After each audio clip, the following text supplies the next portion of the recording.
2014 సార్వత్రిక ఎన్నికల్లో కాంగ్రెస్ ప్రధాని అభ్యర్థి రాహుల్ అయితే మరి ఎన్డీఏ తరపున ఎవరు ఉంటారని కొన్నాళ్ల క్రితం హస్తం పార్టీ నేతలు ప్రశ్నించారు. ఈ సవాలు విసిరే నాటికి ప్రధాని అభ్యర్థిపై భాజపాలోనే అనేక భిన్నాభిప్రాయాలు సాగాయి. అన్నింటిలో మోడీ పేరు వివాదాస్పదమైంది.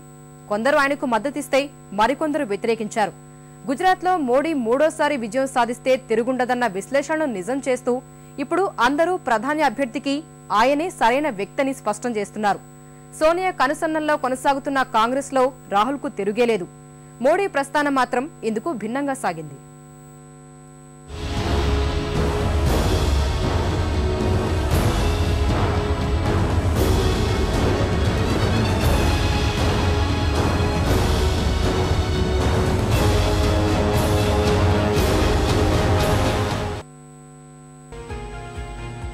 కాంగ్రెస్ యువరాజు రాహుల్ గాంధీ, భారతీయ జనతా పార్టీ ఆశాకిరణం నరేంద్ర మోడీ బహుశా వచ్చే సార్వత్రిక ఎన్నికలకు ముందో ఆ తరువాతో ప్రధాన పార్టీల తరపున ప్రధాని అభ్యర్థులుగా కనిపిస్తున్న వ్యక్తులు. ఈ ఒక్క విషయంలో తప్పించి వీరిలో అనేక వైరుధ్యాలు కనిపిస్తున్నాయి.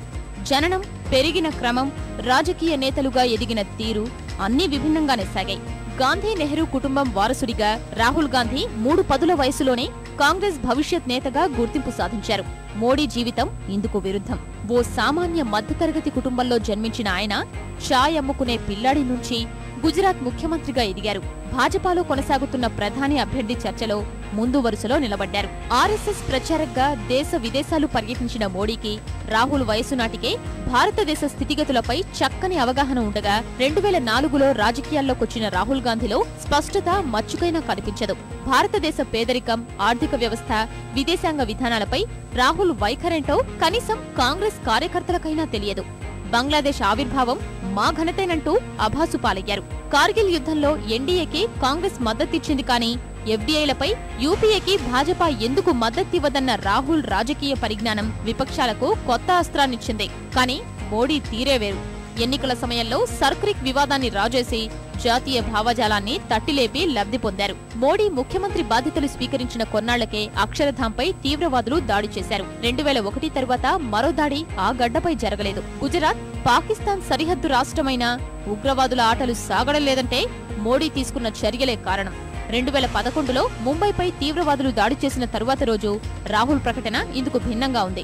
ఎక్కడి నుంచి ఎలా వస్తారో తెలియని తీవ్రవాదుల్ని ఎదుర్కోవడం తేలిక కాదన్నది ఆయన భాష్యం. తప్పని పరిస్థితుల్లో తల్లి సోనియా మాదిరిగానే అయిష్టంగా రాజకీయాల్లోకొచ్చిన రాహుల్ వ్యూహాలు రూపొందించడంలో దిట్టగా ఎన్నడూ వ్యవహరించలేదు. యూపీ ఎన్నికల్లో ఒంటరిగా పోటీ చెయ్యాలన్న నిర్ణయం నుంచి ఆయన ప్రచారం చేసిన తీరు ఈ విషయాన్నే తెలియజేస్తుంది. చేతులు మడుస్తూ ఆయన చేసిన విన్యాసాలు వివాదాస్పదమయ్యాయి. రాహుల్ ప్రతిష్టాత్మకంగా భావించిన ఈ ఎన్నికల్లో కాంగ్రెస్ 6 స్థానాల్ని మాత్రమే మెరుగుపరుచుకుని 28 సీట్లతో సరిపెట్టుకుంది. గుజరాత్ లో హ్యాట్రిక్ సాధిస్తానని చెప్పిన మోడీ చేతల్లో చూపించారు. అభివృద్ధి నినాదమే తనను గెలిపిస్తుందని ప్రగాఢంగా నమ్మిన మోడీ ఇదే విషయాన్ని ప్రజలు సైతం విశ్వసించేలా ప్రచారం చేశారు. 2004లో రాజకీయాల్లోకొచ్చిన రాహుల్ 2007 సెప్టెంబర్ 24న జాతీయ ప్రధాన కార్యదర్శిగా బాధ్యతలు చేపట్టారు.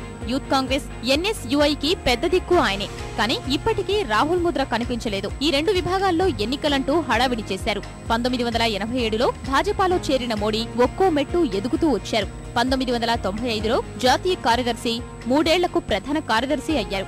ఆ తర్వాత మరో 3 ఏళ్లకు గుజరాత్ ముఖ్యమంత్రిగా బాధ్యతలు చేపట్టిన మోడీ ప్రస్తుతం ఎన్డీఏ ప్రధాని అభ్యర్థి రేసులో ముందు వరుసలో నిలిచారు. వచ్చిన ప్రతి అవకాశాన్ని మోడీ సద్వినియోగం చేసుకుంటే రాహుల్ మాత్రం అవకాశాలనే కాలదన్నుతున్నారు.